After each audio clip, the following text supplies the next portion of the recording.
Hello, and thank you for viewing our Group Dynamics workshop video.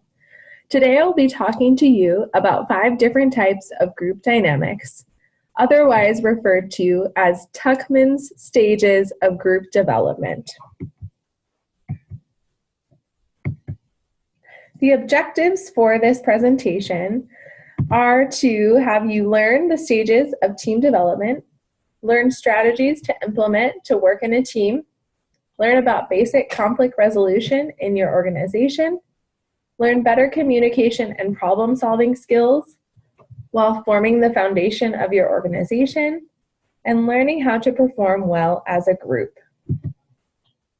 Many researchers agree that a team is developed through these 4 stages: forming, storming, norming, and performing, with the 5th stage being adjourning.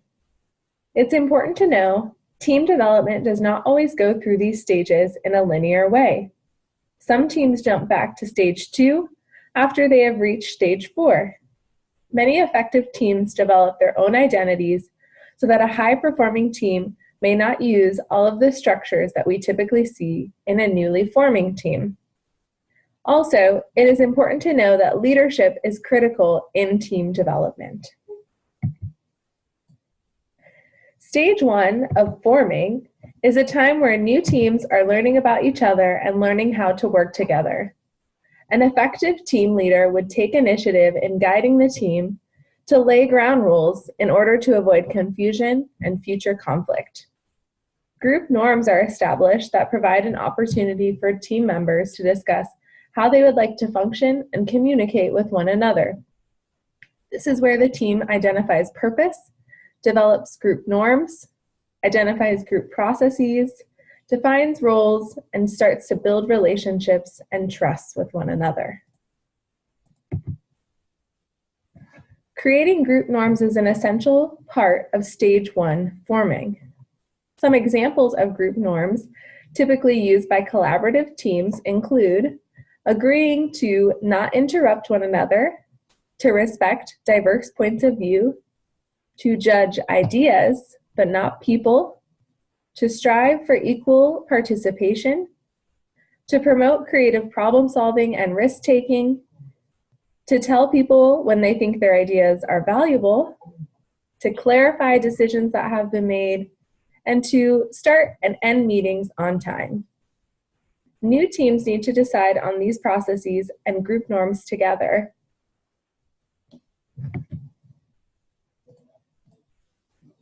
These are 6 behaviors and feelings that go along with stage 1, forming. During forming, it is normal for the team to be excited, but also tentative and maybe anxious about the team development. Like relationships, teams may encounter challenges. Challenges may be in a form of disagreements over issues, conflict over role distribution and the accomplishment of tasks, disagreements about the team's use of process and structure, unevenness in participation, and issues related to power and control. The good news is that conflict can be a learning experience that enhances team process and decision-making.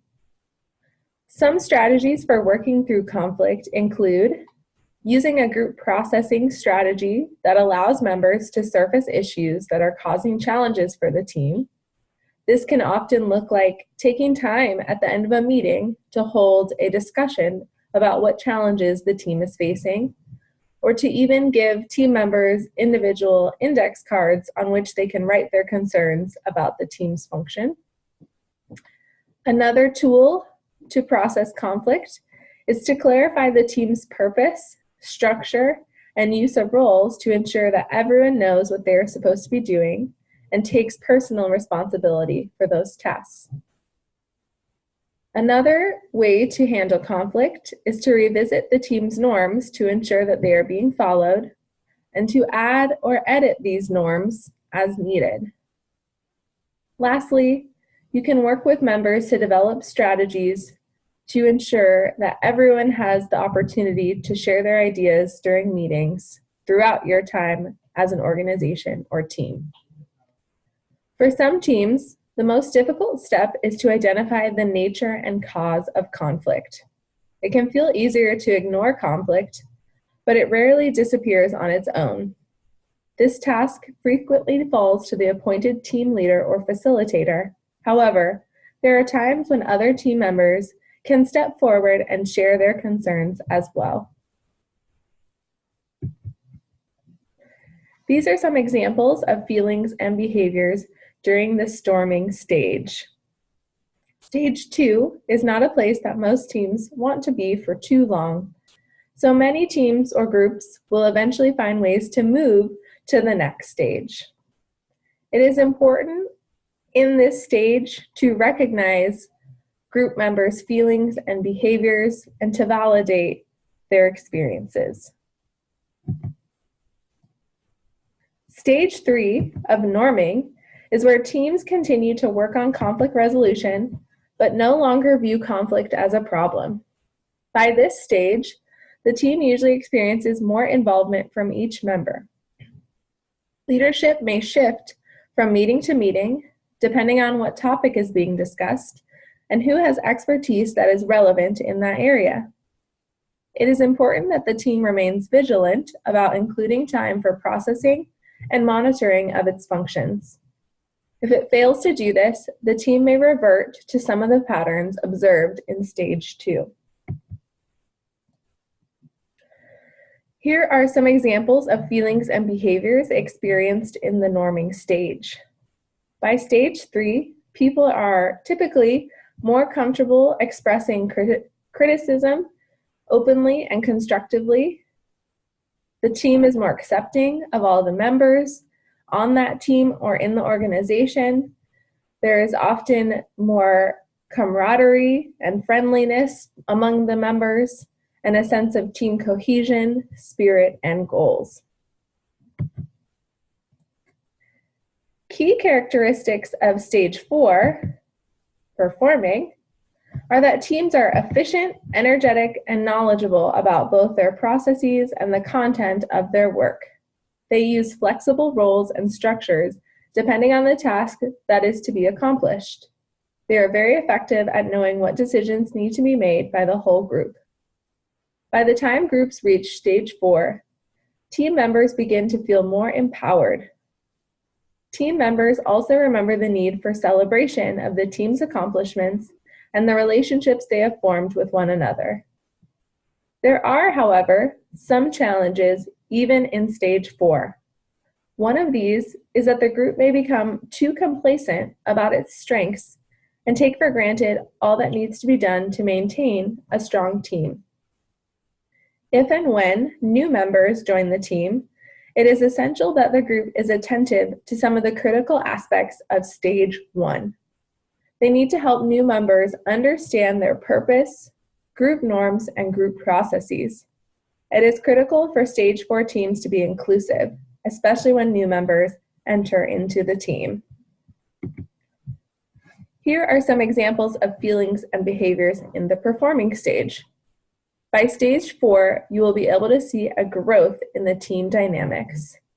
Members often have insights into personal and group processes and a better understanding of each other.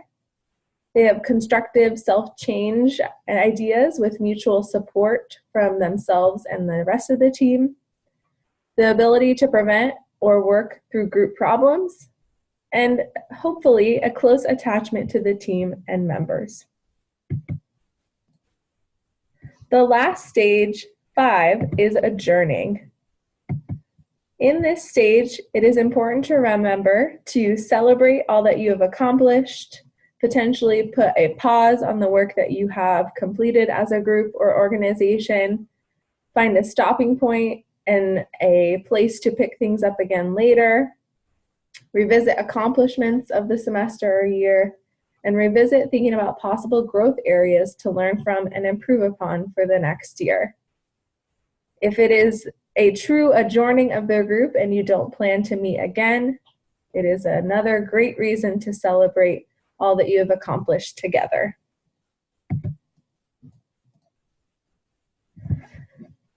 Here are some questions for you to reflect on based on our presentation today. How can you use what we've discussed today in your organization? What stage do you think your organization is in? What strategies could you use to assist your organization's development? We hope you know that this movement through various stages is very normal for organizations and teams. We hope that these stages and explanation can assist you as a leader and member of teams and organizations in finding the most efficient and best way to work together. If you have any questions, comments, or concerns, or would like more information, please feel free to follow up with us at sll@sdsu.edu or by phone at 619-594-5221. Thank you for viewing.